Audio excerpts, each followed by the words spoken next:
A dental hygienist is a highly trained and licensed oral health professional who provides you with educational, clinical, and therapeutic services to enhance your oral and overall health. It's the job of a dental hygienist to use her skills and knowledge to prevent, detect, and treat gum disease and tooth decay that can occur in your mouth. Hygienists receive intensive specialized education and training, which includes courses in chemistry, head and neck anatomy, physiology, biochemistry, microbiology, pathology, nutrition and pharmacology, as well as several courses in advanced dental sciences and dental hygiene. As part of the preventative function of the hygienist's job, she will thoroughly clean all surfaces of your teeth, removing plaque, tartar and stains from above and below your gum line, the point where your teeth meets your gums. She may be involved with the specialized treatment of advanced gum disease, such as scaling, root planing, and the application of antibiotic gels and periochips.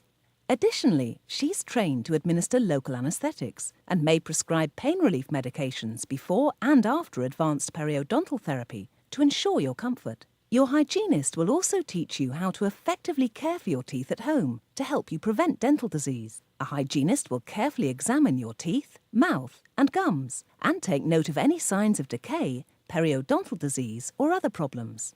During your dental cleaning, your hygienist will remove plaque, tartar and stains from your teeth using floss, special cleaning compounds, and instruments specifically designed to clean your teeth effectively and comfortably, like ultrasonic cleansers and rotary instruments. They may also take and develop dental x-rays, so the doctor can view them and quickly diagnose any problems that may exist. Your hygienist may also explain the relationship between a healthy diet and dental health, offering suggestions about which foods to select and which to avoid. She can advise you on smoking cessation techniques, and she may also direct the clinic's program for fresh breath maintenance. Hygienists are also qualified to apply fissure sealants and fluoride gels to children's teeth to prevent decay. And finally, your hygienist may also show you how to select the proper toothbrush and demonstrate the most effective technique for brushing and flossing to help you maintain excellent oral hygiene. Your hygienist is an excellent educational resource that can help you and your family keep your healthy smiles for a lifetime.